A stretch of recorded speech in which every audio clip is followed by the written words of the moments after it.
Iran কি শুধু ক্ষেপণাস্ত্র দিয়েই ইসরায়েলকে ধ্বংস করতে পারবে? এই প্রশ্নটাই এখন সবচেয়ে বেশি ঘুরছে আন্তর্জাতিক রাজনীতির আড্ডায়। কারণ একদিকে যুক্তরাষ্ট্র ও ইসরায়েল সামরিক শক্তিতে অনেক এগিয়ে, অন্যদিকে ইরান তৈরি করেছে বিশাল ক্ষেপণাস্ত্র ভান্ডার। তাহলে বাস্তব চিত্রটা কি?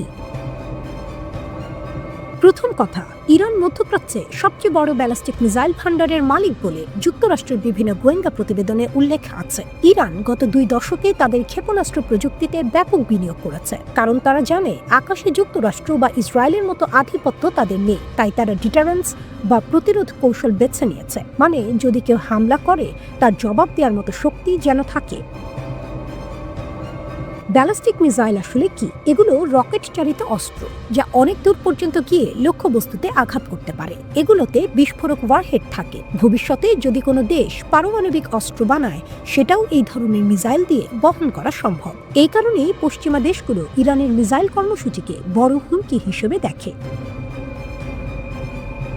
ইরানের কাছে সেজল নামের একটি ব্যালিস্টিক মিসাইল আছে, যার পাল্লা প্রায় 2000 থেকে 2500 কিলোমিটার পর্যন্ত।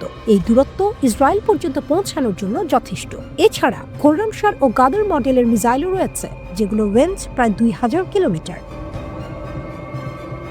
2023 সালে ইরান ফাতা-1 নামে একটি হাইপারসনিক মিসাইল উন্মোচনের দাবি করে। হাইপারসনিক মানে শব্দের গতির অন্তত 5 গুণ বেশি। ইরানের দাবি, এই মিসাইল ইসরায়েলের আয়রন ডোম বা অন্যান্য প্রতিরক্ষা ব্যবস্থা ফাঁকি দিতে পারে। তবে আন্তর্জাতিক বিশ্লেষকদের মধ্যে এ নিয়ে বিতর্ক আছে। আসলে এটি কতটা কার্যকর তা যুদ্ধক্ষেত্রে প্রমাণিত হয়নি।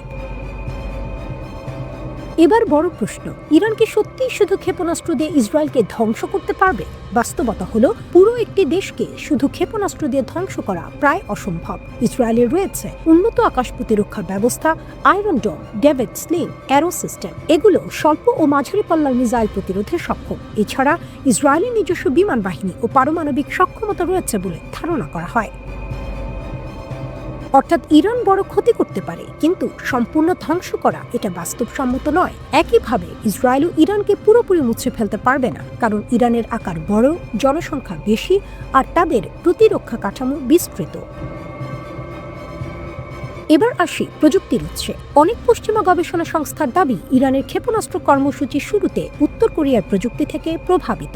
কিছু ডিজাইন রাশিয়ার পুরনো সোভিয়েত প্রযুক্তির সাথে মিল পাওয়া যায়। চীনের সঙ্গেও অতীতে প্রযুক্তিগত সহযোগিতার অভিযোগ রয়েছে। তবে গত কয়েক বছরে ইরান নিজস্ব গবেষণা ও উৎপাদন সক্ষমতা অনেক বাড়িয়েছে বলেই তারা দাবি করে।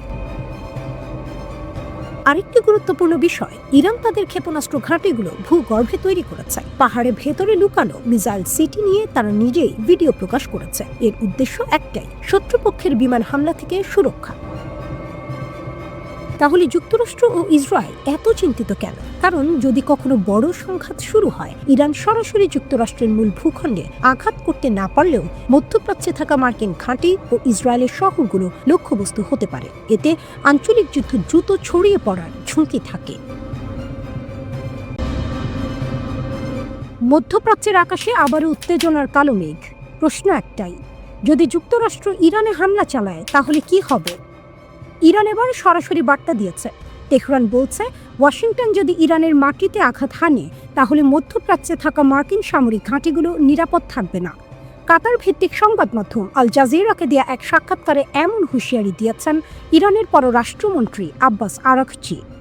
তিনি স্পষ্ট ভাষায় বলেছেন, যুক্তরাষ্ট্র হামলা চালালে ইরান আমেরিকার মূল ভূখণ্ডে আঘাত করার পরিকল্পনা করছে না, কিন্তু মধ্যপ্রাচ্যে থাকা মার্কিন ঘাঁটিগুলোই হবে পাল্টা প্রতিক্রিয়ার লক্ষ্য।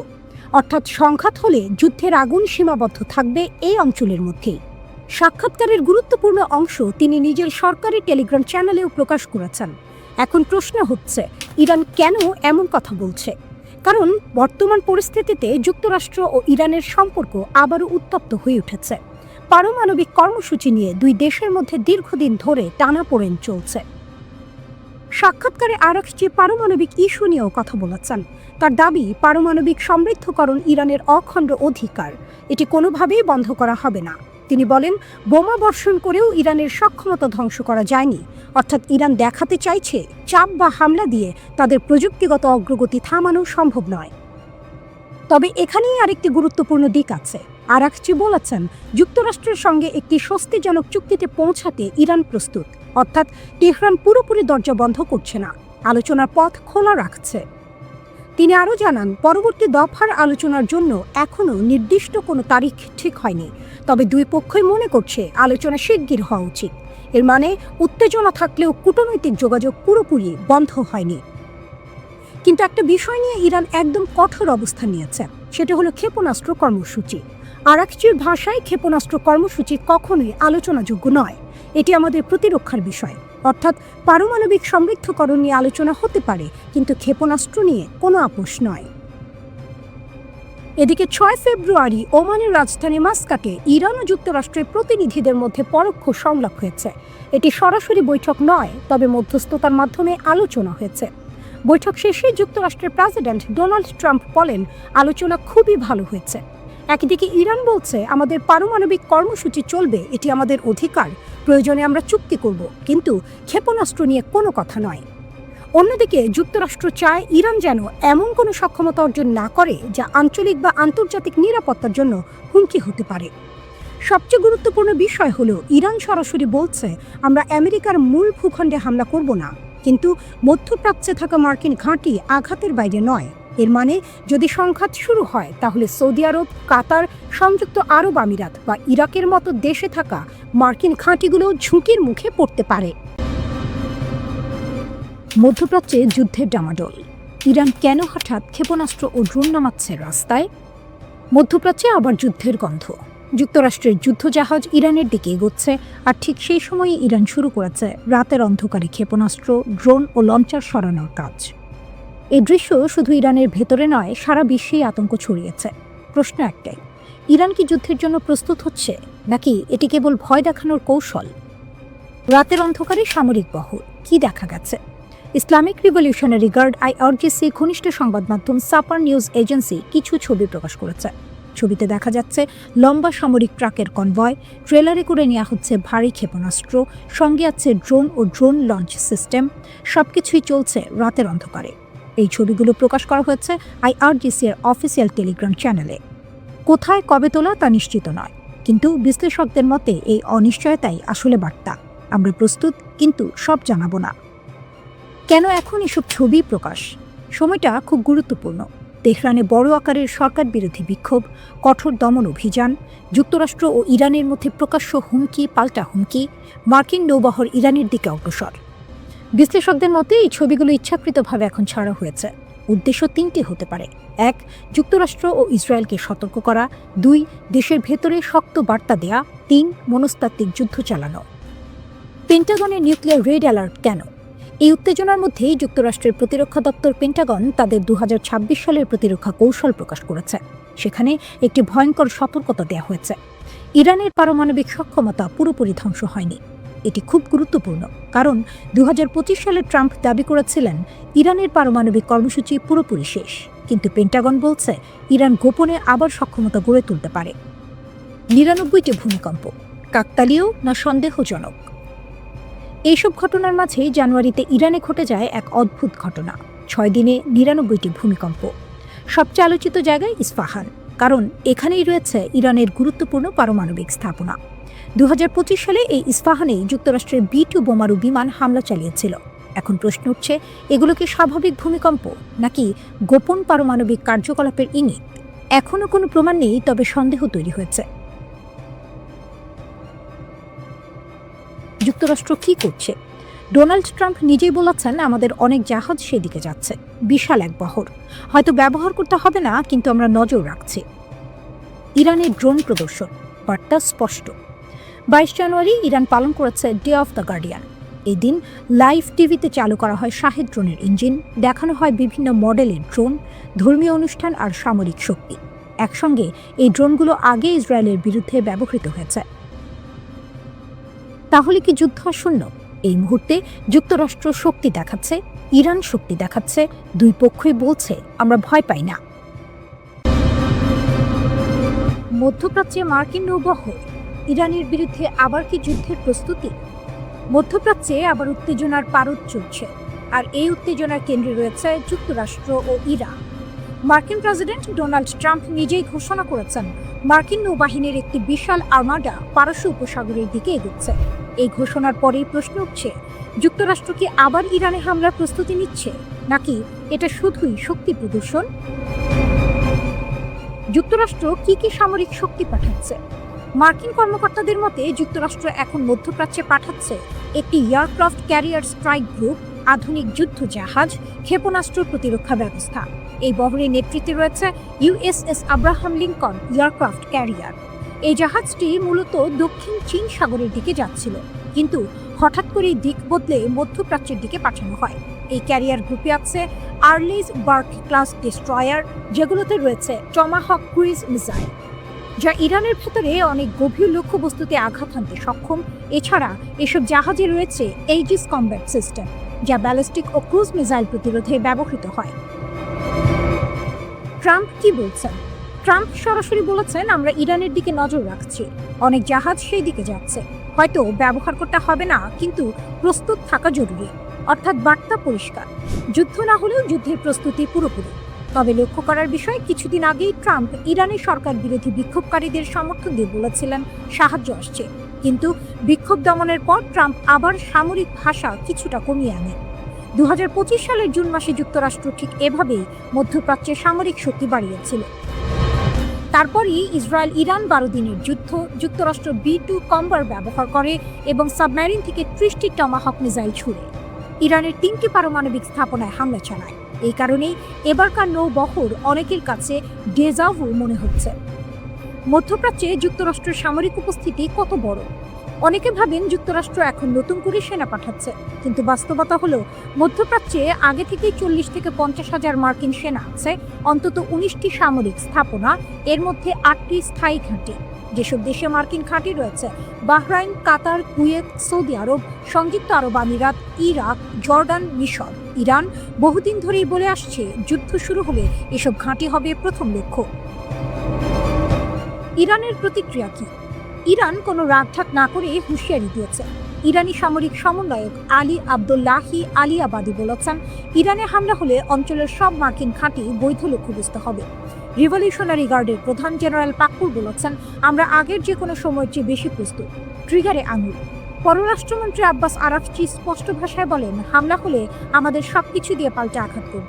বিমান চলাচলে প্রভাব পড়েছে, পুরোপুরি বন্ধ না হলেও এয়ার ফ্রান্স, KLM, লাক্সেয়ার সহ একাধিক ইউরোপীয় এয়ারলাইন সাময়িকভাবে দুবাই ও তেল আবিবের ফ্লাইট বাতিল বা পিছিয়েছে।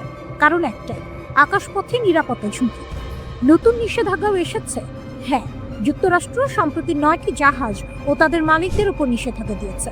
অভিযোগ, এই জাহাজগুলো গোপনে ইরানের তেল বিক্রি করছিল। তাহলে কি যুদ্ধ আসন্ন? এখন পর্যন্ত কোনো সরাসরি হামলার ঘোষণা নেই।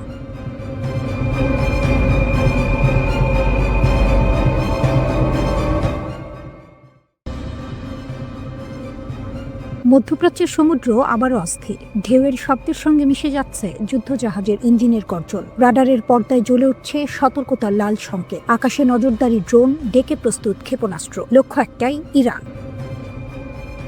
এই উত্তেজনার মাঝেই যুক্তরাষ্ট্র ইরানের দিকে পাঠিয়েছে বিশাল নৌবহর, যার নেতৃত্বে রয়েছে বিমানবাহী রণতরী USS আব্রাহাম লিঙ্কন। যুক্তরাষ্ট্র মধ্যপ্রাচ্যের জলসীমায় তাদের সামরিক উপস্থিতি বাড়িয়েছে। একাধিক গাইডেড মিসাইলবাহী যুদ্ধজাহাজ, যুদ্ধ বিমান বহনকারী রণতরী এবং উন্নত আকাশ প্রতিরক্ষা ব্যবস্থা নিয়ে নৌবহর এগোচ্ছে। বার্তা সংস্থা রয়টার্স জানিয়েছে, এই বহর আগামী কয়েকদিনের মধ্যেই ইরানের উপকূলের কাছাকাছি অবস্থান নিতে পারে। এটা কি যুদ্ধের ঘোষণা? খোদ মার্কিন প্রেসিডেন্ট ডোনাল্ড ট্রাম্প বলছেন, না। সুইজারল্যান্ডের দাভোসে ওয়ার্ল্ড ইকোনমিক ফোরামের সম্মেলন শেষে ওয়াশিংটনে ফেরার পথে সাংবাদিকদের তিনি জানান, এই মোতায়েন যুদ্ধের ঘোষণা নয়, বরং সতর্ক নজরদারি। তবে তিনি এটাও স্পষ্ট করেন, ইরানকে খুব কাছ থেকে পর্যবেক্ষণ করা হচ্ছে, আর প্রয়োজন হলে এই বহর ব্যবহার করতে যুক্তরাষ্ট্র প্রস্তুত। তাহলে এত প্রস্তুতি কেন? মার্কিন প্রশাসনের আশঙ্কা, মধ্যপ্রাচ্যে থাকা মার্কিন ঘাঁটিগুলোর দিকে ইরান পাল্টা ক্ষেপণাস্ত্র হামলা চালাতে পারে। সেই আশঙ্কা থেকেই নৌবহরে যুক্ত করা হয়েছে উন্নত এয়ার ডিফেন্স সিস্টেম। ইরানের বার্তা কি? তেহরানও স্পষ্ট। ইরানের ইসলামী বিপ্লবী গার্ড বাহিনী IRGC এর প্রধান commander major general Mohammad Pakpour কড়া ভাষায় সতর্ক করেছেন যুক্তরাষ্ট্র ও ইসরায়েলকে। তার বক্তব্য, ভুল হিসাব করলে তার জবাব হবে আরও বেদনাদায়ক, আরও অনুশোচনাময়। তিনি জোর দিয়ে বলেন, চাপের কাছে নত হয় না ইরানের যোদ্ধারা, ইতিহাসই তার সাক্ষী। প্রতিপক্ষকে হুঁশিয়ার করে পাকপুর আরও বলেন, বিপ্লবী গার্ড ও প্রিয় ইরান সর্বাধিক সতর্ক অবস্থায় রয়েছে। তাদের আঙুল ট্রিগারে অন্য যে কোনো সময়ের চেয়ে বেশি প্রস্তুত আছে, সর্বোচ্চ কমান্ডের আদেশ ও পদক্ষেপগুলো বাস্তবায়নের জন্য সম্পূর্ণ প্রস্তুত। তেহরানের দাবি, আগের চেয়ে এখন ইরানের প্রতিরক্ষা শক্তি আরও সংগঠিত, আরও শক্তিশালী। আকাশে নজরদারি, ডেকে প্রস্তুত ক্ষেপণাস্ত্র, ভূগর্ভস্থ অবকাঠামো সব মিলিয়ে তারা যে কোনো পরিস্থিতির জন্য প্রস্তুত। বিশ্লেষকরা কি বলছেন? অনেক বিশ্লেষকের মতে এটা কোনো সাধারণ মহড়া নয়, এটি এক শক্তি পরীক্ষা। একদিকে বিশ্বের সবচেয়ে শক্তিশালী নৌবাহিনী তার উপস্থিতি দেখাচ্ছে, অন্যদিকে ইরান বলছে ভয় নয়, প্রতিরোধী তাদের পরিচয়। একদিকে ওয়াশিংটন বলছে নজরদারি, অন্যদিকে তেহরান বলছে প্রতিরোধ। দুই পক্ষই নিজেদের অবস্থান শক্ত করছে। মধ্যপ্রাচ্যের জলসীমা এখন কি দেখছে? একদিকে যুদ্ধ জাহাজের বহর, অন্যদিকে সতর্কবার্তা। সমুদ্র যেন সাক্ষী, এটি শুধু অস্ত্রের লড়াই নয়, এটি মনস্তাত্ত্বিক লড়াই। কে কাকে ভয় দেখাতে পারে, কে শেষ পর্যন্ত ঠান্ডা মাথায় থাকবে, সেই পরীক্ষা চলছে। এই মুহূর্তে যুদ্ধ অনিবার্য এমনটা বলা যাচ্ছে না, কিন্তু এটাও স্পষ্ট, পরিস্থিতি অত্যন্ত স্পর্শকাতর। একটি ভুল হিসাব, একটি ভুল সিদ্ধান্ত আর পুরো অঞ্চল অস্থির হয়ে উঠতে পারে। ইরানে আন্দোলন দমাতে রাশিয়ার ভূমিকা, নীরব সহযোগিতা নাকি কৌশলগত খেলা? ইরানি সরকার বিরোধী আন্দোলন যখন তীব্র আকার ধারণ করে, তখন আন্তর্জাতিক সংবাদ মাধ্যমে একটি প্রশ্ন ঘুরপাক খেতে থাকে, এই আন্দোলন দমাতে কি রাশিয়া গুরুত্বপূর্ণ ভূমিকা পালন করেছে? আর যদি করে থাকে, তাহলে যুক্তরাষ্ট্র ও ইসরায়েলের চোখ ফাঁকি দিয়ে মস্কো কিভাবে তেহরানকে সাহায্য করল? ইরানকে ঘিরে যুক্তরাষ্ট্র ও ইসরায়েল বহুদিন ধরেই চাপ তৈরি করে আসছে। মার্কিন প্রেসিডেন্ট ডোনাল্ড ট্রাম্প প্রকাশ্যেই ইরানের অর্থনৈতিক সংকট, বেকারত্ব এবং আন্দোলনকে হাতিয়ার বানিয়ে খামেনির শাসন ব্যবস্থা পতনের কথা বলেছেন। আন্দোলনের সময় ট্রাম্পের একের পর এক মন্তব্য অনেক বিশ্লেষকের চোখে সরাসরি উস্কানি। কিন্তু বাস্তবে কি হলো? 3 সপ্তাহের বেশি সময় ধরে চলা আন্দোলনের পর ইরানের পরিস্থিতি ধীরে ধীরে নিয়ন্ত্রণে আসে। ব্রিটিশ বার্তা সংস্থা রয়টার্স 16 জানুয়ারি জানায়, তেহরানের জনজীবনে স্বাভাবিকতা ফিরতে শুরু করেছে। ব্যাপক গ্রেপ্তার আর কড়া আইনশৃঙ্খলা ব্যবস্থার মাধ্যমে সরকার আন্দোলন অনেকটাই দমন করতে সক্ষম হয়েছে। এখানেই আসে আরেকটি গুরুত্বপূর্ণ প্রশ্ন, ইন্টারনেট কিভাবে আন্দোলন দমনের হাতিয়ার হয়ে উঠল? আন্দোলনের সময় ইরান সরকার ইন্টারনেট বন্ধ করে দেয়, তবে এই সুযোগে ট্রাম্পের ঘনিষ্ঠ ব্যবসায়ী ইলন মাস্ক তার মালিকানাধীন স্টারলিংক স্যাটেলাইট ইন্টারনেট ইরানিদের জন্য উন্মুক্ত করার ঘোষণা দেন, এমনকি বিনা খরচে সেবা দেওয়ার কথাও বলেন। কিন্তু বাস্তবে এই উদ্যোগ খুব একটা কাজে আসেনি। বিজনেস স্ট্যান্ডার্ড জানায়, স্টারলিংক ঠেকাতে ইরান ব্যবহার করেছে রাশিয়ার দেয়া বিশেষ প্রযুক্তি। এক ধরনের জ্যামার ব্যবহার করে স্টারলিংকের আপলিংক ও ডাউনলিংকের প্রায় 80% ট্রাফিক অকার্যকর করে ফেলে ইরান। ফলে ইন্টারনেট সরবরাহে বড় বাধার মুখে পড়ে মাস্কের উদ্যোগ। এখানেই স্পষ্ট হয় রাশিয়ার নীরব কিন্তু কার্যকর ভূমিকা। 2022 সালে ইউক্রেন যুদ্ধে ইরান রাশিয়াকে স্বল্প মূল্যের কিন্তু শক্তিশালী ড্রোন দিয়েছিল এমন অভিযোগ করে পশ্চিমা দেশগুলো। সেই সহযোগিতার কথা মনে রেখেই ইরান বিপদে পড়লে চুপ করে থাকেননি প্রেসিডেন্ট ভ্লাদিমির পুতিন। শুধু প্রযুক্তিগত সহায়তাই নয়, কূটনৈতিকভাবেও ইরানের পাশে দাঁড়ায় রাশিয়া। ট্রাম্প যখন একের পর এক সামরিক হামলার হুমকি দিচ্ছিলেন, তখনই রাশিয়ার পররাষ্ট্র মন্ত্রণালয় সতর্ক করে বলে, ইরানের বিরুদ্ধে যে কোনো সামরিক পদক্ষেপ হবে বিধ্বংসী, যা পুরো মধ্যপ্রাচ্য ও বৈশ্বিক নিরাপত্তাকে ঝুঁকিতে ফেলবে। একই সঙ্গে উত্তেজনা কমাতে মধ্যস্থতাকারীর ভূমিকায় নামেন পুতিন। তিনি একই দিনে ইসরায়েলের প্রধানমন্ত্রী বেনিয়ামিন নেতানিয়াহু এবং ইরানের প্রেসিডেন্ট মাসুদ পেজিশকিয়ানের সঙ্গে ফোনে কথা বলেন। রাশিয়া জানায়, তারা সংলাপের মাধ্যমে সংকট সমাধানে প্রস্তুত। এদিকে সামরিক বার্তাও দেওয়া হয় ভিন্নভাবে। ইরানে আন্দোলন চলাকালীন সময়েই রাশিয়া ও চীনের যুদ্ধ জাহাজ ইরানের সঙ্গে যৌথ নৌ মহড়ায় অংশ নেয়। দক্ষিণ আফ্রিকার জলসীমায় অনুষ্ঠিত এই মহড়াকে অনেক বিশ্লেষক দেখছেন যুক্তরাষ্ট্র ও ইসরায়েলের প্রতি কঠোর বার্তা হিসেবে।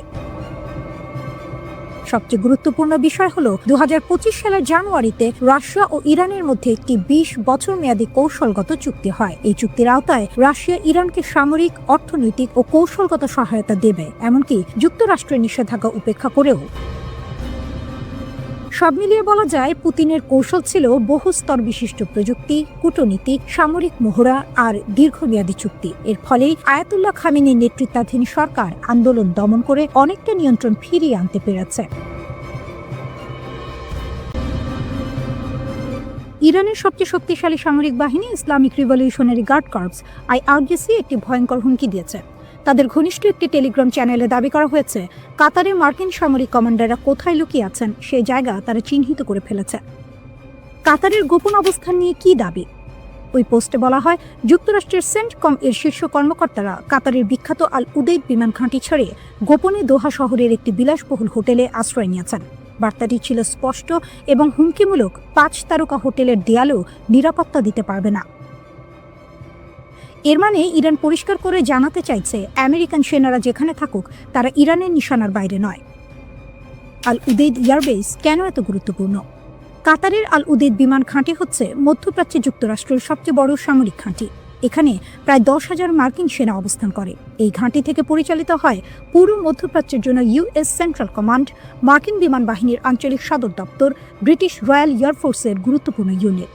অর্থাৎ এই ঘাঁটি মানে আমেরিকার যুদ্ধের মস্তিষ্ক। হঠাৎ সেনা সরানোর কারণ কি? যুক্তরাষ্ট্র আল উদেইদ ঘাঁটি থেকে কিছু সেনা ও কর্মীকে সরিয়ে নেওয়ার নির্দেশ দেয়। সরকারিভাবে বলা হয়েছে এটি সতর্কতামূলক ব্যবস্থা। একই সঙ্গে মার্কিন পররাষ্ট্র দপ্তর মধ্যপ্রাচ্যে অবস্থানরত মার্কিন নাগরিকদের সতর্ক থাকতে বলেছে এবং সামরিক স্থাপনায় অপ্রয়োজনীয় যাতায়াত এড়িয়ে চলার নির্দেশ দিয়েছে। কারণ একটাই, ইরান সরাসরি হুঁশিয়ারি দিয়েছে, যদি আমেরিকা হামলা চালায় তাহলে মধ্যপ্রাচ্যের যেসব দেশে মার্কিন ঘাঁটি আছে সেগুলো সবই লক্ষ্যবস্তু হবে। ট্রাম্প কি পিছু হচ্ছেন? এই উত্তেজনার মধ্যেই মার্কিন প্রেসিডেন্ট ডোনাল্ড ট্রাম্প কিছুটা নরম সুরে কথা বলেছেন। তিনি দাবি করেন ইরান নাকি 800 রাজনৈতিক বন্দীর ফাঁসি বাতিল করেছে, আর সেটাকেই তিনি ইতিবাচক অগ্রগতি হিসেবে দেখছেন।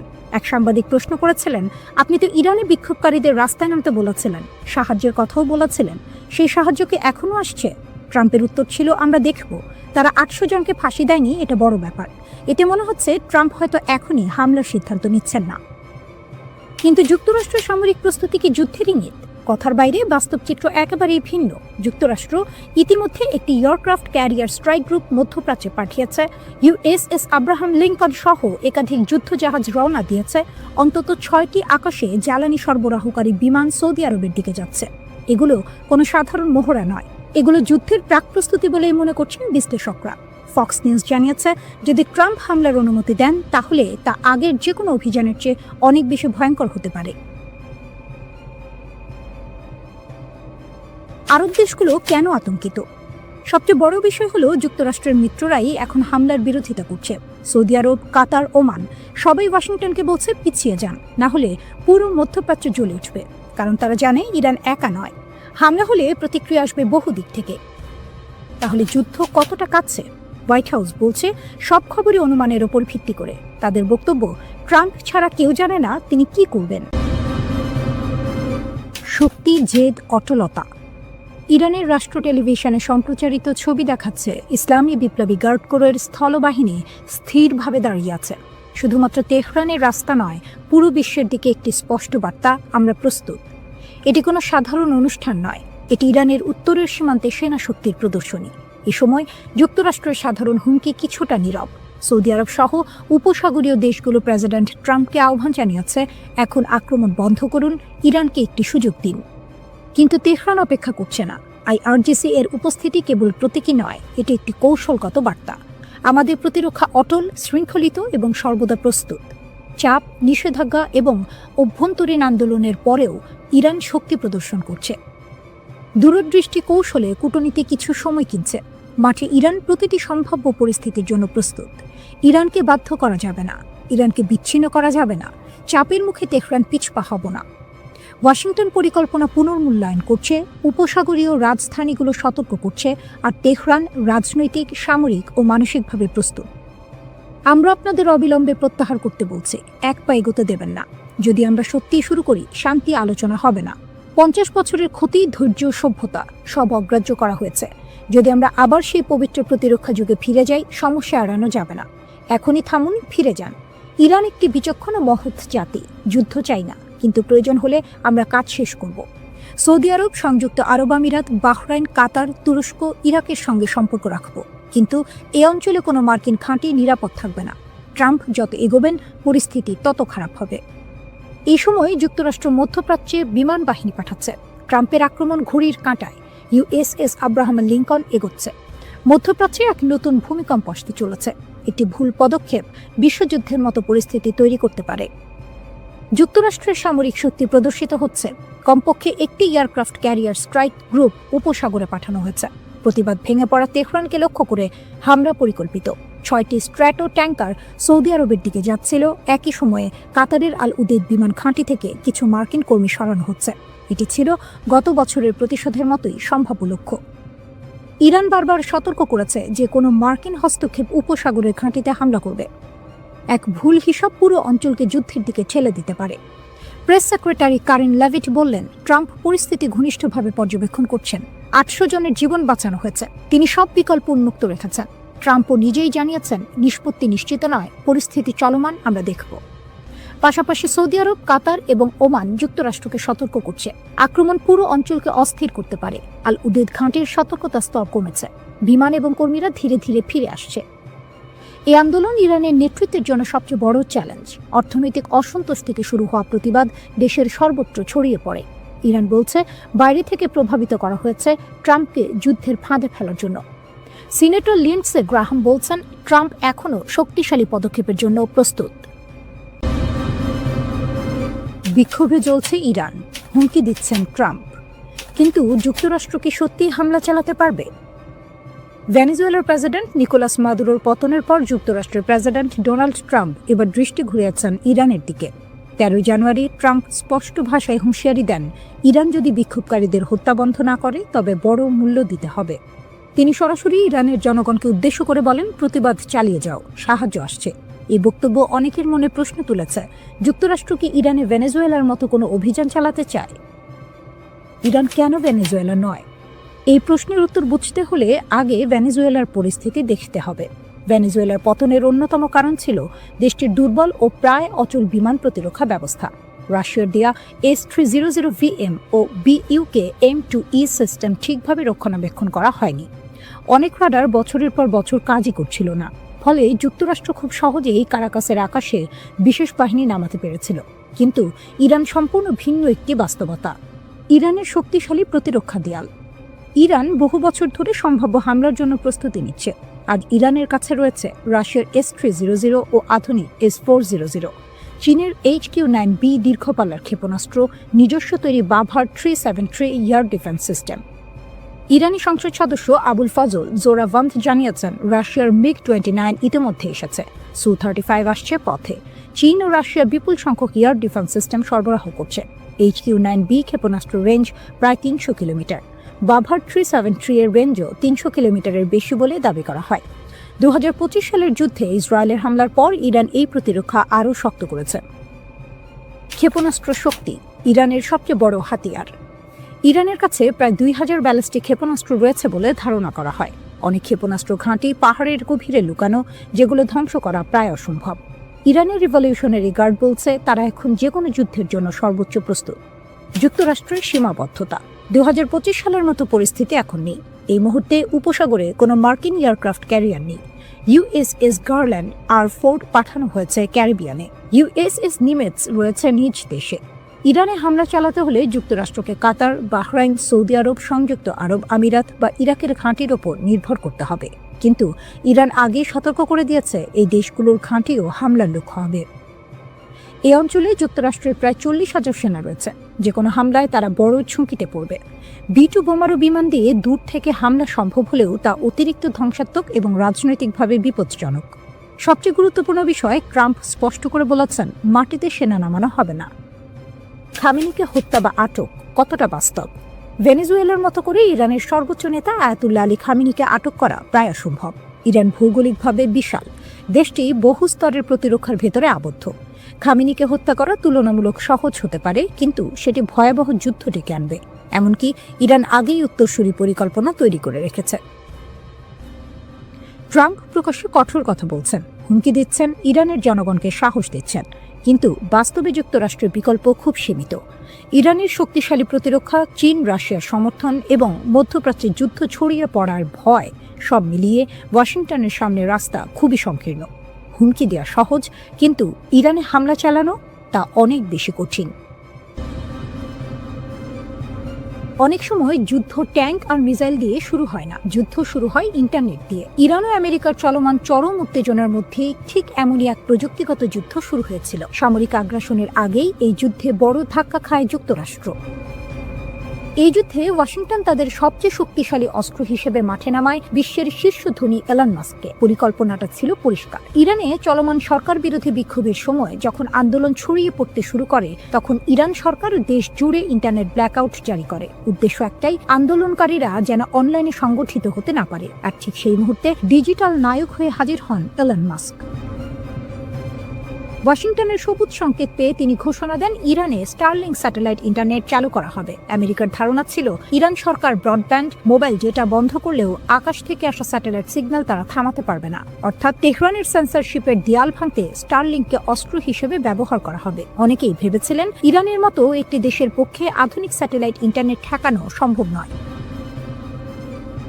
কিন্তু এখানেই সবাই ভুল করেছিল। ইরান শুধু প্রস্তুতি ছিল না, তারা দেখিয়ে দিয়েছে প্রযুক্তিগত যুদ্ধে তারা কতটা এগিয়ে। ইরান সরকার কেবল ফিজিক্যাল ইন্টারনেট বন্ধ করেই থেমে থাকেনি, বরং তারা সরাসরি স্টারলিংক সিস্টেমকে অচল করে দেয়। কিভাবে? উত্তরটা হলো ইলেকট্রনিক ওয়ারফেয়ার।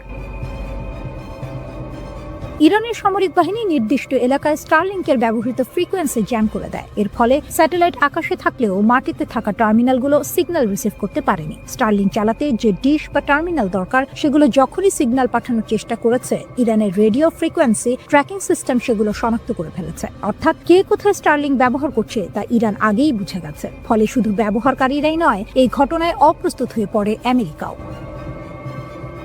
কারণ যে পরিকল্পনা নিয়ে স্টারলিংক নামানো হয়েছিল সেটাই কার্যত ব্যর্থ হয়ে পড়ে। বিক্ষোভকারীরা ইন্টারনেট না পেয়ে বড় আকারে সংগঠিত হতে পারেনি। ডিজিটাল সংযোগ ভেঙে পড়ায় আন্দোলনের গতি কমে যায়। এই ঘটনার মাধ্যমে একটি বিষয় খুব পরিষ্কার হয়ে যায়, ইরান কেবল আধুনিক মিসাইল আর ড্রোনের উপর নির্ভরশীল নয়, গত কয়েক দশকে তারা সাইবার সিকিউরিটি ও ইলেকট্রনিক ওয়ারফেয়ারে ব্যাপক বিনিয়োগ করেছে। ইসলামী বিপ্লবের পর থেকে নিষেধাজ্ঞা, চাপ আর বিচ্ছিন্নতার মধ্যেও ইরান নীরবে নিজেদের প্রযুক্তিগত সক্ষমতা গড়ে তুলেছে। আর সেই সক্ষমতার মুখে এলন মাস্কের মতো টেক জায়ান্ট এবং আমেরিকার মতো সুপার পাওয়ার একসঙ্গে দাঁড়িয়েও ডিজিটাল দেয়াল ভাঙতে পারেনি। এই ঘটনায় বিশ্ব বুঝে গেছে ইরানকে শুধু অস্ত্রের হিসাব দিয়ে বিচার করলে ভুল হবে। কারণ আধুনিক যুদ্ধে সিগন্যাল, ডেটা, ফ্রিকোয়েন্সি আর সাইবার নিয়ন্ত্রণ সবই এখন অস্ত্র। আর সেই অস্ত্রের লড়াইয়ে ইরান যে মোটেও পিছিয়ে নেই, এই স্টারলিংক ঘটনাই তার সবচেয়ে বড় প্রমাণ। ইরান এখন রুদ্ধশ্বাস এক সন্ধিক্ষণে দাঁড়িয়ে। রাস্তায় আগুন, স্লোগান, ভাঙচুর। আবার সেই রাস্তাতেই বিপরীত চিত্র, হাজার হাজার মানুষ রাষ্ট্রের পতাকা হাতে নেমে এসেছে সরকার ও সর্বোচ্চ নেতার পক্ষে। দেশ জুড়ে চলমান বিক্ষোভের মধ্যে ইরান কার্যত দুই ধারায় বিভক্ত। সরকারপন্থী সমাবেশে অংশ নেওয়া অনেকেই বলছেন তারা শুরুতে বিক্ষোভী ছিলেন, কিন্তু পরিস্থিতি যখন নিয়ন্ত্রণের বাইরে যেতে শুরু করে তখন তারা সরে দাঁড়ান। তাদের ভাষায় এটা আর প্রতিবাদ নেই, এটা বিশৃঙ্খলা। সেই বিশৃঙ্খলার মুখে তারা নিজেদের দায়িত্ব মনে করছেন দেশকে রক্ষা করা। রাষ্ট্রীয় টেলিভিশনে সম্প্রচারিত ভিডিওতে দেখা যায় তেহরান সহ একাধিক শহরে বিশাল জনসমাবেশ, মানুষ হাতে ইরানের পতাকা, সর্বোচ্চ নেতার ছবি, স্লোগানে মুখর রাজপথ, নেতৃত্বের প্রতি আনুগত্যের ঘোষণা, শক্ত অবস্থানে রাষ্ট্রযন্ত্র ও তার সমর্থকরা। এই অভ্যন্তরীণ উত্তেজনার মধ্যে আন্তর্জাতিক মাত্রা যোগ করেছে ওয়াশিংটন। মার্কিন প্রেসিডেন্ট ডোনাল্ড ট্রাম্প প্রকাশ্যে হুঁশিয়ারি দিয়েছেন বিক্ষোভকারীদের ক্ষতি হলে যুক্তরাষ্ট্র কঠোর প্রতিক্রিয়া দেখাবে। তিনি দাবি করেছেন পরিস্থিতি খুব কাছ থেকে পর্যবেক্ষণ করা হচ্ছে। এর আগেও ট্রাম্প ইঙ্গিত দিয়েছিলেন সহিংসতা বাড়লে যুক্তরাষ্ট্র বিক্ষোভকারীদের পাশে দাঁড়াতে পারে। ইরান এই অভিযোগ সরাসরি নাকচ করেছে। দেশটির পররাষ্ট্রমন্ত্রী আব্বাস আরাকচি অভিযোগ তুলেছেন যুক্তরাষ্ট্র ও ইসরায়েল এই অস্থিরতার পেছনে জড়িত। তার দাবি শান্তিপূর্ণ আন্দোলনকে সহিংসতার দিকে ঠেলে দেওয়ার চেষ্টা চলছে। একই সুরে কথা বলেছেন প্রভাবশালী রাজনীতিক আলী লারিজানিও। তাদের বক্তব্য, ভিতরের দুর্বলতাকে কাজে লাগিয়ে দেশকে অস্থিতিশীল করার চেষ্টা হচ্ছে। সর্বোচ্চ নেতা আয়াতুল্লাহ আলী খামেনি এক বিরল ভাষণে কঠোর অবস্থান স্পষ্ট করেছেন। তিনি বলেছেন রাষ্ট্র ধ্বংসের চেষ্টা সহ্য করা হবে না। তার ভাষায় ইসলামী প্রজাতন্ত্র ত্যাগের উপর দাঁড়িয়ে আছে এবং প্রয়োজন হলে নিজেকে রক্ষায় শক্তি প্রয়োগ করবে। সরকারি সূত্র জানায় নিরাপত্তা বাহিনী ইতোমধ্যে ব্যাপক ধরপাকড় শুরু করেছে। শত শত মানুষ আটক, বিপুল অস্ত্র উদ্ধারের দাবিও করা হয়েছে। এই পরিস্থিতিতে ট্রাম্পের একটি সামাজিক যোগাযোগ মাধ্যম পোস্ট নতুন করে উত্তেজনা বাড়িয়েছে। সেখানে তিনি লিখেছেন, ইরান হয়তো আগে কখনো এত কাছ থেকে স্বাধীনতাকে দেখেনি। তিনি বলেন যুক্তরাষ্ট্র সাহায্য করতে প্রস্তুত। কী ধরনের সাহায্য তা স্পষ্ট নয়, কিন্তু তেহরানের কাছে এটি স্পষ্ট বার্তা, বিদেশি হস্তক্ষেপের ইঙ্গিত। বিক্ষোভ যখন টানা দ্বিতীয় সপ্তাহে, তখন সর্বোচ্চ নেতা সরাসরি ট্রাম্পকে আক্রমণ করেছেন। তিনি তাকে অহংকারী আখ্যা দিয়ে বলেছেন তার হাতে ইরানিদের রক্ত লেগে আছে। তিনি সতর্ক করেন, ইতিহাস বলে ক্ষমতার শীর্ষেই অনেক শাসকের পতন ঘটে। ইরানের রাষ্ট্রীয় গণমাধ্যমে দাবি করা হচ্ছে বিদেশি শক্তির মদদে পরিকল্পিত অস্থিরতা তৈরি করা হয়েছে। তাসনিম নিউজ জানিয়েছে 200 জনের বেশি সন্ত্রাসী সংগঠক আটক হয়েছে। গ্রেনেড থেকে শুরু করে আগ্নেয়াস্ত্র, বড় ধরনের অস্ত্রভাণ্ডার উদ্ধারের কথাও বলা হয়েছে। এর ফলে বিক্ষোভের তীব্রতা কমেছে। IRGC-কে সর্বোচ্চ সতর্কতায় রাখা হয়েছে। সাধারণ সেনাবাহিনীর বদলে এই বাহিনীর ওপরই ভরসা করছেন সর্বোচ্চ নেতা, কারণ তাদের আনুগত্য প্রশ্নাতীত। একই সঙ্গে সক্রিয় করা হয়েছে ভূগর্ভস্থ ক্ষেপণাস্ত্র ঘাঁটি। বার্তা স্পষ্ট, ইরান প্রস্তুত দুই দিকেই। ভিতরের একদিকেই সর্বনাশ। ইরান যেভাবে ইসরায়েলিদের জালে ফাঁসালো, একটা বেনামি মেসেজ, একটা টেলিগ্রাম লিঙ্ক আর লোভনীয় অর্থের হাতছানি, এভাবেই ইরান ইসরায়েলের মাটিতে তাদের গুপ্তচর বৃত্তির জাল বিছিয়েছিল। আপাত দৃষ্টিতে নিরীহ ছোট ছোট কাজ দিয়ে শুরু, যা শেষ পর্যন্ত ইসরায়েলের জন্য বিশাল এক মাথা ব্যথার কারণ হয়ে দাঁড়িয়েছিল। কিন্তু আসল চমকটা লুকিয়ে ছিল অন্য কোথাও। 2024 সালের এপ্রিলে ইসরায়েলে ইরানের প্রথম ক্ষেপণাস্ত্র হামলার পর 30 জনেরও বেশি ইসরায়েলিকে ইরানি গোয়েন্দা সংস্থার সাথে কাজ করার অভিযোগে অভিযুক্ত করা হয়। এদের বেশিরভাগেরই গল্পটা প্রায় একই রকম। অজানা নম্বর থেকে আসা একটা মেসেজ, যেখানে সামান্য তথ্যের জন্য বা ছোটখাটো কাজের জন্য মোটা অঙ্কের টাকার প্রস্তাব। প্রথম দিকে কাজগুলো ছিল সহজ, যেমন কোনো পার্কের নির্দিষ্ট স্থানে কালো ব্যাগ পুঁতে রাখা হয়েছে কিনা তা পরীক্ষা করা। এর জন্য মিলত প্রায় $1000 মার্কিন। এরপর যখন লোভের পাল্লা ভারী হতে শুরু করলো, তখন এলো আরও বিপজ্জনক কাজের প্রস্তাব। আদালতের নথি থেকে জানা যায়, গত 1 বছর ধরে ইরানের এই গুপ্তচর বৃত্তির চেষ্টা খুব একটা ফলপ্রসূ হয়নি। তারা ইসরায়েলের উচ্চপদস্থ কর্মকর্তাদের হত্যা করার যে আকাঙ্ক্ষা করেছিল তা পূরণ করতে পারেনি। তবে তাদের কৌশল ছিল মারাত্মক কার্যকর। এত বেশি ইসরায়েলি সাধারণ অভিযান চালাতে রাজি ছিল যে কৌশলগতভাবে গুরুত্বপূর্ণ স্থানগুলির তথ্য সংগ্রহের জন্য গুপ্তচর বৃত্তি অভিযান সফল হতে পারত, যা পরবর্তীতে ইরানি ব্যালিস্টিক ক্ষেপণাস্ত্রের লক্ষ্যবস্তুতে পরিণত হতো। যোগাযোগের পদ্ধতি ছিল বেশ সহজবোধ্য। একটি টেক্সট মেসেজ, যার প্রেরক নিজেকে সংবাদ সংস্থা হিসেবে পরিচয় দিত। মেসেজে প্রায়শই যুদ্ধ সম্পর্কিত তথ্য চাওয়া হতো এবং বলা হতো, আমরা তা কিনতে প্রস্তুত। অন্য একটি মেসেজে আরও সরাসরি বলা হয়েছিল, একটি স্বাধীন জেরুজালেম মুসলমানদের একত্রিত করে, যুদ্ধ সম্পর্কে আমাদের তথ্য পাঠান। এরপরই আসতো টেলিগ্রাম অ্যাপের একটি লিঙ্ক, যেখানে নতুন করে কথোপকথন শুরু হতো। মজার বিষয় হলো, এই কথোপকথনে ইসরায়েলি নাম ব্যবহার করা হতো এবং সহজ কাজের বিনিময়ে অর্থের প্রস্তাব দেওয়া হতো। যদি কেউ আগ্রহ দেখাতো, তাহলে তাদের পেপ্যাল বা ক্রিপ্টোকারেন্সির মাধ্যমে টাকা নেওয়ার জন্য একটি অ্যাপ সেট আপ করার পরামর্শ দেওয়া হতো। 29 সেপ্টেম্বর গ্রেপ্তার হওয়া এক সন্দেহভাজনের ঘটনা ছিল চমকপ্রদ। তাকে একটি পার্কে গিয়ে একটি কালো ব্যাগ পুঁতে রাখা হয়েছে কিনা তা পরীক্ষা করতে বলা হয়েছিল। ব্যাগটি ছিল না, কিন্তু নিয়োগকারী একটি ভিডিও পাঠিয়ে তা প্রমাণ করেছিল এবং তাকে $1000 মার্কিন দেওয়া হয়েছিল। এরপর তাকে লিফলেট বিতরণ, পোস্টার লাগানো বা গ্রাফিতি স্প্রে করার মতো কাজ দেওয়া হয়েছিল, যার বেশিরভাগই ছিল ইসরায়েলি প্রধানমন্ত্রী বেনিয়ামিন নেতানিয়াহুর বিরুদ্ধে অবমাননাকর স্লোগান। এরপর এলো আরও সংবেদনশীল কাজ, ছবি তোলা। আজারবাইজান বংশোদ্ভূত এক ইসরায়েলিকে দেশের বিভিন্ন স্পর্শকাতর স্থাপনার ছবি তোলার জন্য ভাড়া করা হয়েছিল। এমনকি এই কাজকে সে পারিবারিক ব্যবসায় পরিণত করেছিল। সে তার আত্মীয়দের হাইফা বন্দরের সুবিধাগুলোর ছবি তুলতে সাহায্য করেছিল, যা পরে ইরানি ক্ষেপণাস্ত্রের আঘাতে ক্ষতিগ্রস্ত হয়।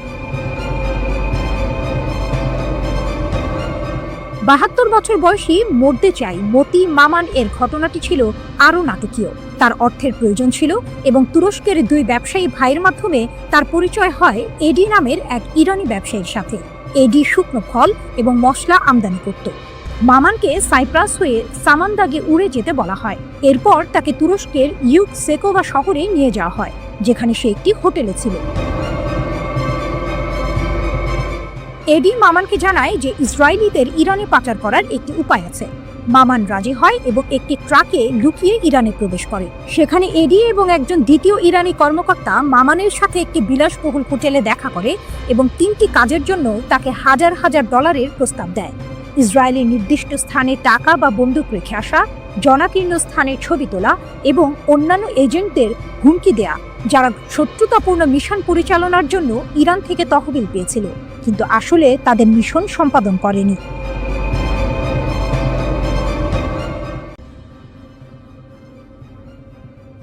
ইসরায়েলের সামরিক ঘাঁটিতে ইরানের ভয়াবহ আঘাত, স্যাটেলাইট তথ্যে চাঞ্চল্যকর মোড়। দীর্ঘ 12 দিনের সংঘাত শেষে ইসরায়েল দাবি করেছিল ইরানের ছোড়া প্রায় 84% ক্ষেপণাস্ত্রই প্রতিহত করা হয়েছে, কিন্তু স্যাটেলাইট চিত্র যেন ভিন্ন গল্প বলছে। টেলিগ্রামের এক প্রতিবেদন অনুযায়ী ওরেগন স্টেট ইউনিভার্সিটির গবেষকদের বিশ্লেষণ করা স্যাটেলাইট চিত্র থেকে জানা গেছে গত মাসে ইরান অন্তত 5টি ইসরায়েলি সামরিক স্থাপনায় সফলভাবে আঘাত হেনেছে। এর মধ্যে রয়েছে উত্তর, মধ্য ও দক্ষিণ ইসরায়েলের গুরুত্বপূর্ণ লক্ষ্যবস্তু, এমনকি একটি গোয়েন্দা তথ্য সংগ্রহ কেন্দ্র এবং একটি লজিস্টিক ঘাঁটিও।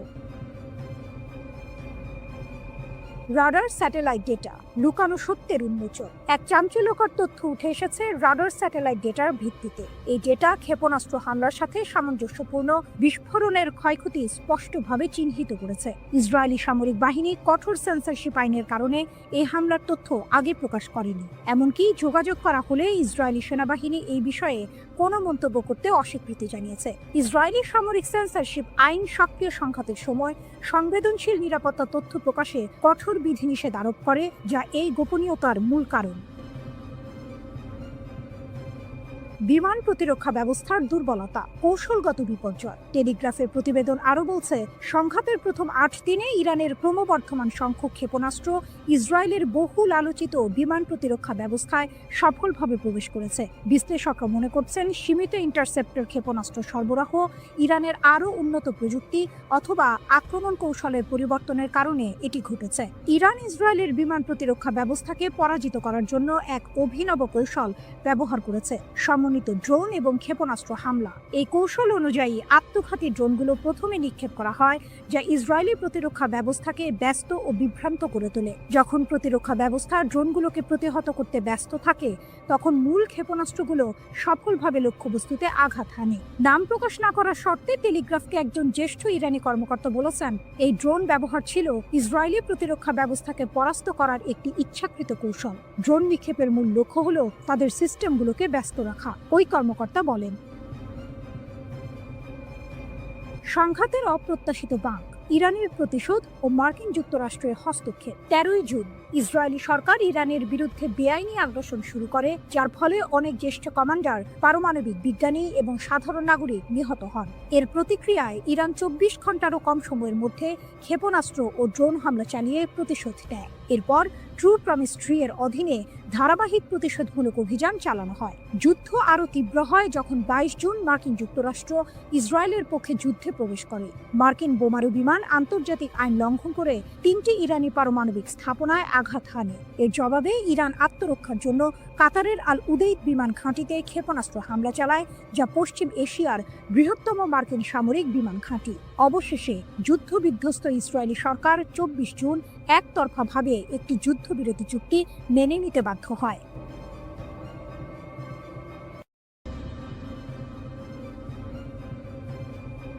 ভয়ঙ্কর এক সংবাদের শিরোনাম, কিন্তু তার ভেতরের কথা আরো গভীর। ইরান বলছে তারা এখনো কোনো ক্ষেপণাস্ত্রের শহরের দরজা খোলেনি। এর মানে কি? এর মানে হলো তাদের আসল আঘাত করার ক্ষমতা এখনো অব্যবহৃত।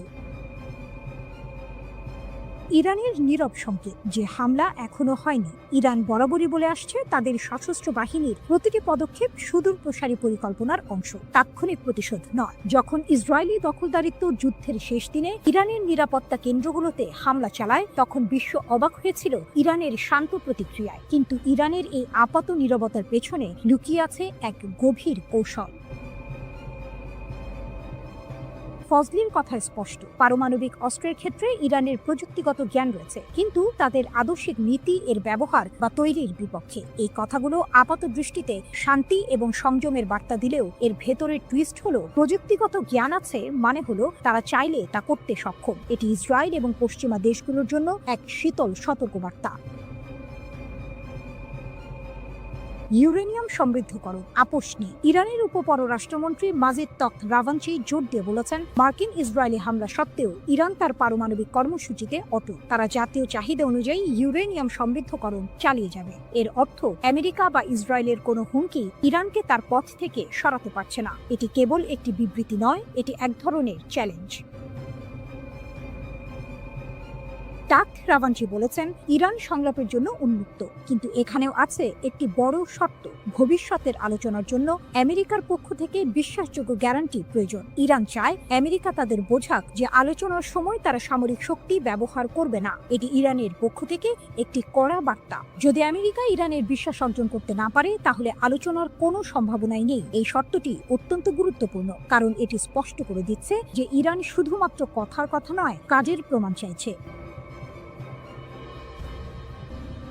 আসল টুইস্ট হলো, ইরান যখন বলছে তারা এখনো কোনো ক্ষেপণাস্ত্র শহরের দরজা খোলেনি, তার মানে হলো তাদের প্রকৃত সামরিক সক্ষমতা এখনো অব্যবহৃত। তারা তাৎক্ষণিক প্রতিক্রিয়া দেখাচ্ছে না, কারণ তাদের পরিকল্পনা দীর্ঘমেয়াদী। তারা হয়তো এমন একদিনের জন্য অপেক্ষা করছে যখন তাদের আঘাত হবে অপ্রতিরোধ্য।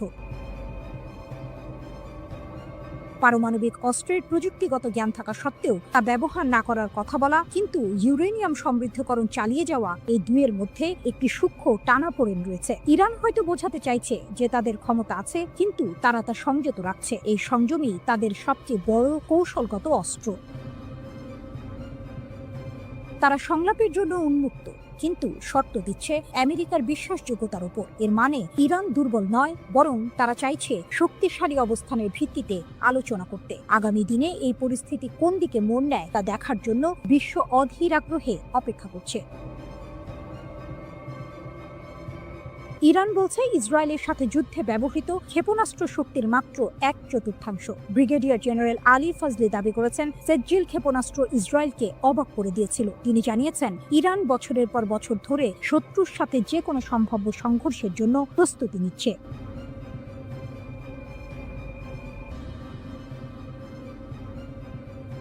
ইসরায়েলের কপালে চিন্তার ভাঁজ। ইরান নাকি এবার ধ্বংসাত্মক আর অভূতপূর্ব জবাব দেবে। ইরানের নতুন হুঁশিয়ারি। ইসরায়েলের কপালে কি আছে? মধ্যপ্রাচ্যের রাজনীতিতে আবারও উত্তাপ ছড়িয়েছে। ইরানের শীর্ষ সামরিক কর্মকর্তারা ইসরায়েলের বিরুদ্ধে কড়া হুঁশিয়ারি দিয়েছেন। ভবিষ্যতে কোনো আগ্রাসন চালালে ইরান নাকি জোরালোভাবে লড়াই করবে। তাদের কথা শুনে মনে হচ্ছে এবার পরিস্থিতি আরও গুরুতর হতে চলেছে। ইরানের শীর্ষ সামরিক কমান্ডার মেজর জেনারেল আমির হাতামি জোর দিয়ে বলেছেন যে ইরানের সেনাবাহিনী যে কোনো আগ্রাসনের বিরুদ্ধে কঠিন লড়াই করবে এবং নিজেদের সার্বভৌমত্ব রক্ষা করবে। তিনি গর্ব করে বলেছেন, ইসরায়েলি আগ্রাসনের বিরুদ্ধে ইরানের বিমান প্রতিরক্ষা সফলভাবে প্রতিরোধ করেছে। এমনকি তিনি দাবি করেছেন, ইরানি জনগণ এবং সশস্ত্র বাহিনী আক্রমণের মুখে ঐক্যবদ্ধ ছিল এবং তাদের লক্ষ্য থেকে কখনো পিছপা হয়নি। এই দাবি যদি সত্যি হয়, তাহলে ইসরায়েলের জন্য এটা একটা বড় দুশ্চিন্তার কারণ হতে পারে। ধ্বংসাত্মক ও অভূতপূর্ব প্রতিশোধের হুমকি। আইআরজিসি এর মুখপাত্র ব্রিগেডিয়ার জেনারেল আলী মোহাম্মদ নাইনি আরও এক ধাপ এগিয়ে সতর্ক করেছেন, ভবিষ্যতে যে কোনো হুমকির ক্ষেত্রে ইরান ধ্বংসাত্মক এবং অভূতপূর্ব প্রতিক্রিয়া জানাবে। তার মানে কি, এতদিন যা দেখেছি তা কিছুই নয়? ইরান কি সত্যিই এমন কিছু করে দেখাবে যা বিশ্ব আগে কখনো দেখেনি? যুক্তরাষ্ট্রের হামলা যুদ্ধের গতি বদলেছে কি?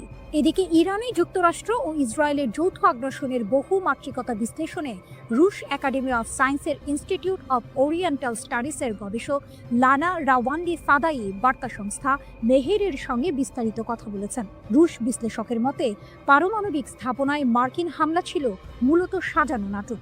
পশ্চিমা মিডিয়ায় তা রীতিমতো ন্যায়কোচিতভাবে স্থাপিত হয়, তবে বাস্তবে এর সামরিক রাজনৈতিক প্রভাব তেমন ছিল না। এটি ছিল হয়তো একটি থিয়েট্রিক্যাল গ্র্যান্ড ফিনালে, যা সংঘাত গরম হয়ে ওঠার আগে একটি সুন্দর সমাপ্তি এনে দেয়। শেষ পর্যন্ত উভয় পক্ষ যুদ্ধবিরতিতে সম্মত হলো কেন? রাওয়ান্দি বলেন, হামলা পাল্টা হামলায় উভয় পক্ষই প্রচণ্ড ক্ষতিগ্রস্ত হচ্ছিল। ইসরায়েল মার্কিন সহায়তায় আকাশ প্রতিরক্ষা বজায় রাখলেও ইরানের ক্ষেপণাস্ত্র হামলা প্রতিহত করা যাচ্ছিল না। তাদের ক্ষেপণাস্ত্র ও সামরিক সরঞ্জামের ঘাটতি ক্রমেই স্পষ্ট হচ্ছিল।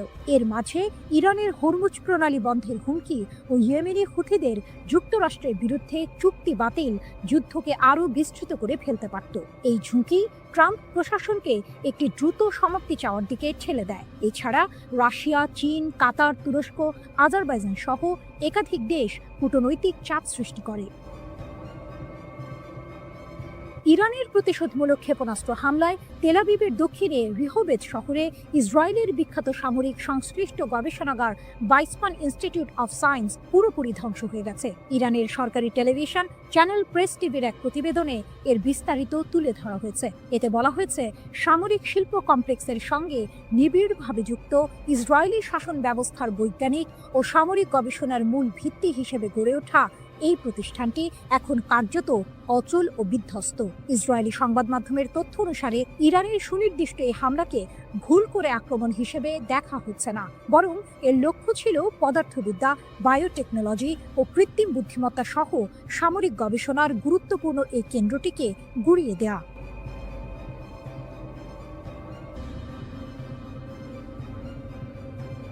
গরম খবর, আবারও উত্তপ্ত মধ্যপ্রাচ্য।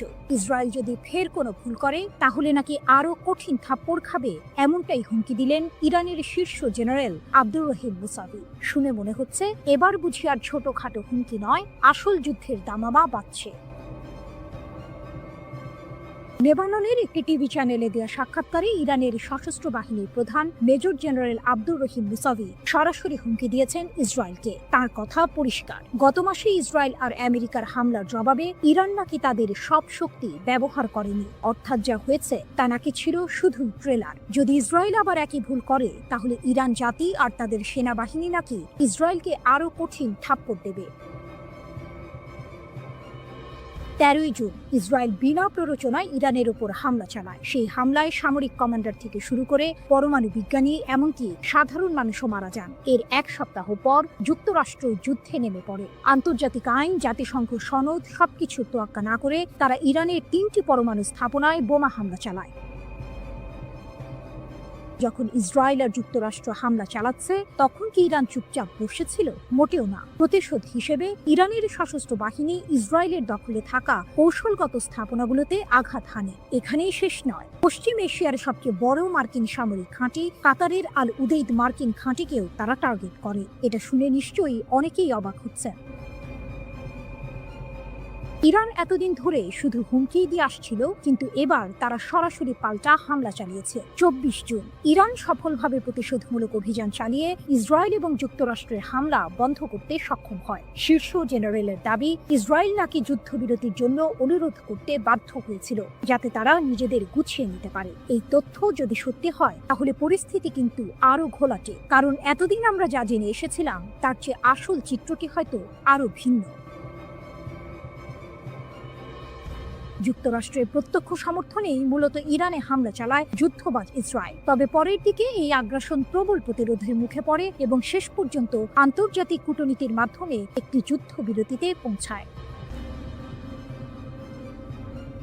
অপ্রকাশিত ক্ষমতা ও নতুন পর্যায়। মেজর জেনারেল মুসাভি আরও সতর্ক করেছেন, যদি যুদ্ধ দীর্ঘায়িত হয় এবং একটি নতুন পর্যায়ে প্রবেশ করে তাহলে ইসরায়েল নাকি ইরানের এমন ক্ষমতা দেখতে পাবে যা এখনো কাজে লাগানো হয়নি, অর্থাৎ ইরান নাকি তাদের আসল শক্তি এখনো দেখায়নি। তিনি এটাও বলেছেন, বছরের পর বছর ধরে ইসরায়েল আর তাদের সমর্থকরা ইরানের ওপর আঘাত হানার জন্য শক্তি সঞ্চয় করে আসছে। তাদের উদ্দেশ্য হলো পরমাণু ইস্যুকে অজুহাত হিসেবে ব্যবহার করে ইরানকে বিভক্ত করা, কিন্তু ইরান তাদের মৌলিক নীতি থেকে কখনো সরে আসবে না, যার মধ্যে ফিলিস্তিন ও তাদের জনগণের প্রতি সমর্থনও রয়েছে। তাহলে কি ইসরায়েল আর ইরান আবারও একটি বড় যুদ্ধের দিকে এগোচ্ছে?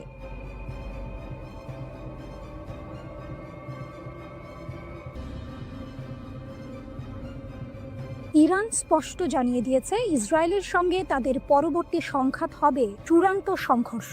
রাশিয়ার সংবাদ মাধ্যম আরটিকে দেয়া এক সাক্ষাৎকারে ইরানের একটি সূত্র এই তথ্য নিশ্চিত করেছে। এই ঘোষণা মধ্যপ্রাচ্যে নতুন করে উত্তেজনার পারদ চড়িয়ে দিয়েছে, কারণ ইরান বিশ্বাস করে তারা এখন ইসরায়েলের দুর্বলতা সম্পর্কে ওয়াকিবহাল এবং তাদের হাতে এমন উন্নত ক্ষেপণাস্ত্র রয়েছে যা ইসরায়েলের আকাশ প্রতিরক্ষা ব্যবস্থাকে সহজেই ভেদ করতে পারে। গত 13ই জুন ইসরায়েল ইরানের ওপর হামলা চালায়। ইহুদিবাদী দেশটির দাবি ছিল তেহরান পারমাণবিক বোমা তৈরির শেষ পর্যায়ে পৌঁছে গেছে। এই হামলায় ইরানের পারমাণবিক ও সামরিক স্থাপনাগুলো ক্ষতিগ্রস্ত হয়, শত শত মানুষ এবং পারমাণবিক কর্মসূচির সঙ্গে জড়িত বেশ কয়েকজন উচ্চ পদস্থ সামরিক কর্মকর্তা ও বিজ্ঞানী নিহত হন। এরপর 22 জুন যুক্তরাষ্ট্র ইরানের 3টি পারমাণবিক স্থাপনায় হামলা চালায়, যার মধ্যে ছিল নাতানজ ও ফোর্দোর ইউরেনিয়াম সমৃদ্ধকরণ কেন্দ্র। তেহরান অবশ্য বরাবরই সামরিক উদ্দেশ্যে পারমাণবিক কর্মসূচি পরিচালনার অভিযোগ অস্বীকার করে আসছে। পাল্টা জবাব হিসেবে ইরান কামিকাজে ড্রোন ও ক্ষেপণাস্ত্র হামলা চালায়, যা সরাসরি ইসরায়েল ও কাতারে অবস্থিত যুক্তরাষ্ট্রের আল উদেইদ বিমান ঘাঁটিতে আঘাত হানে। 12 দিনব্যাপী এই সংঘাত শেষ হয় যুক্তরাষ্ট্রের মধ্যস্থতায় হওয়া এক যুদ্ধবিরতির মাধ্যমে, যা এখনও কার্যকর রয়েছে। ইসরায়েলের দুর্বলতা উন্মোচিত। আরটিকে দেওয়া মন্তব্যে তেহরানের সূত্রটি জানায়, সাম্প্রতিক উত্তেজনার সময় ইরান ইসরায়েলি শাসনের দুর্বলতা শনাক্ত করতে পেরেছে। এটি একটি চাঞ্চল্যকর দাবি, যা ইসরায়েলের প্রতিরক্ষা সক্ষমতা নিয়ে প্রশ্ন তুলেছে। সূত্রটি আরও দাবি করে যে ইরানের কাছে এখনও নতুন প্রজন্মের হাজার হাজার ক্ষেপণাস্ত্র রয়েছে এবং যুদ্ধ শুরু হলে প্রতিদিন অন্তত কয়েকশো ক্ষেপণাস্ত্র ইসরায়েলের দিকে ছোঁড়া হবে। যদি এই দাবি সত্য হয়, তাহলে ইসরায়েলের আকাশ প্রতিরক্ষা ব্যবস্থার জন্য এটি এক বিশাল চ্যালেঞ্জ হবে। এমনকি উন্নত আয়রন ডোমও এত সংখ্যক ক্ষেপণাস্ত্র মোকাবিলায় কতটা সফল হবে তা নিয়ে সন্দেহ থেকেই যায়। এই সংঘাতের জন্য ইরান শুধু সামরিকভাবেই প্রস্তুত নয়, বরং অভ্যন্তরীণ সমর্থনও পাচ্ছে বলে দাবি করা হয়েছে। সূত্রটি জানায়, দেশের জনগণ এবং প্রবাসী ইরানিদের কাছ থেকে সরকার অভূতপূর্ব সামাজিক সমর্থন পাচ্ছে। এটি নিঃসন্দেহে তেহরানের আত্মবিশ্বাস বাড়াচ্ছে। যদিও ইরান জানে যে যে কোনো সংঘাতে যুক্তরাষ্ট্র ইসরায়েলের পাশে দাঁড়াবে, তবুও তেহরান এই চ্যালেঞ্জ মোকাবিলা করতে প্রস্তুত বলেও উল্লেখ করা হয়েছে। খামেনির দাবি ও ট্রাম্পের হুঁশিয়ারি। ইরানের সর্বোচ্চ নেতা আয়াতুল্লাহ আলী খামেনি তার সামরিক জবাবের বিষয়ে বলেন, ইসরায়েলি রাষ্ট্র কার্যত ধ্বংসপ্রাপ্ত ও নিষ্ক্রিয় হয়ে পড়েছিল। তার মতে, যুক্তরাষ্ট্রের হস্তক্ষেপ না হলে ইহুদিবাদী শাসন পুরোপুরি ধ্বংস হয়ে যেত। এটি ইরানের পক্ষ থেকে একটি বড় সড় দাবি, যা ইসরায়েলের সামরিক সক্ষমতা নিয়ে গুরুতর প্রশ্ন তৈরি করে। অন্যদিকে যুক্তরাষ্ট্রের প্রেসিডেন্ট ডোনাল্ড ট্রাম্প হুঁশিয়ারি দিয়ে বলেছেন, তেহরান যদি পারমাণবিক কর্মসূচি চালিয়ে যায় বলে যুক্তরাষ্ট্র বিশ্বাস করে, তাহলে আরও হামলা চালানো হবে। ইসরায়েলের প্রধানমন্ত্রী বেনিয়ামিন নেতানিয়াহু ইরানের বিরুদ্ধে আরও হামলার সম্ভাবনা উড়িয়ে দেননি।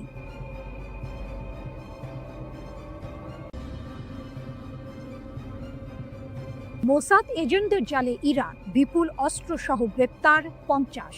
মাত্র 2 সপ্তাহে ইরান 50 জন মোসাদ এজেন্টকে গ্রেপ্তার করে বিশ্বকে চমকে দিয়েছে। ইরানের Islamic Revolutionary Guard Corps IRGC দক্ষিণ পূর্বাঞ্চলীয় সিস্তান ও বালুচেস্তান প্রদেশে এই এজেন্টদের আটক করেছে। শুধু তাই নয়, তাদের কাছ থেকে মার্কিন তৈরি অত্যাধুনিক অস্ত্রশস্ত্র ও সামরিক সরঞ্জাম জব্দ করা হয়েছে। IRGC জানিয়েছে, এই এজেন্টরা ইরানের গুরুত্বপূর্ণ অবকাঠামো এবং অর্থনৈতিক কেন্দ্রগুলোতে নাশকতামূলক কর্মকাণ্ড চালানোর পরিকল্পনা করছিল।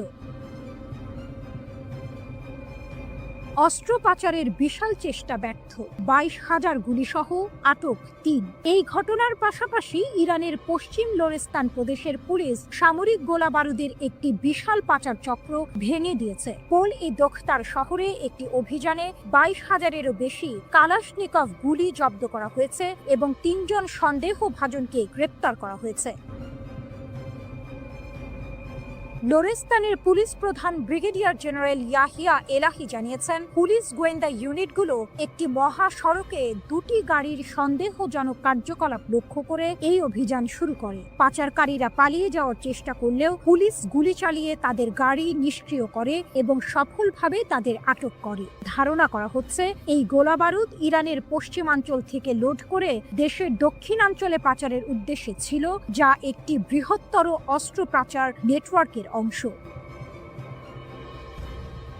ইসরায়েলের ষড়যন্ত্র নসর, অভ্যন্তরীণ নিরাপত্তা জোরদার। 13 জুন ইরানে ইসরায়েলি হামলার পর থেকে ইরান তাদের অভ্যন্তরীণ নিরাপত্তা জোরদার করেছে এবং বিভিন্ন প্রদেশে গুপ্তচরদের বিরুদ্ধে কঠোর ব্যবস্থা নিচ্ছে। ইরানের বিচার বিভাগের মুখপাত্র আসগর জাহাঙ্গীর ঘোষণা করেছেন, ইসরায়েলি শত্রু ভাবাপন্ন কর্মী এবং গুপ্তচরদের একটি নেটওয়ার্কের মাধ্যমে ইরানের অভ্যন্তরীণ নিরাপত্তাকে ক্ষতিগ্রস্ত করার চেষ্টা করছিল।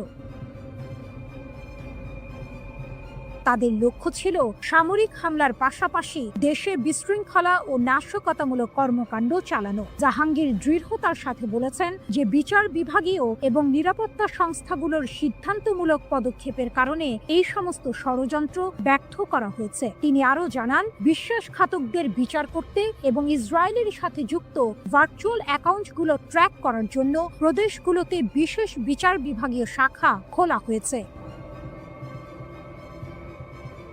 12 দিন ধরে চলা সংঘাতে শত শত যুদ্ধ বিমান, সশস্ত্র ড্রোন ও ক্ষেপণাস্ত্র ব্যবহার করে ইরানে হামলা চালিয়েছে ইসরায়েলি সেনাবাহিনী। তবে এই সংঘাতে ইসরায়েলকে সবচেয়ে বেশি সাফল্য এনে দিয়েছে অভিনব একটি কৌশল, আর তা হলো গোপনে ইরানের অভ্যন্তরে ঢুকে সেখান থেকে বিভিন্ন অভিযান পরিচালনা, স্থিরতা ও বাইরের চাপ মোকাবিলায়।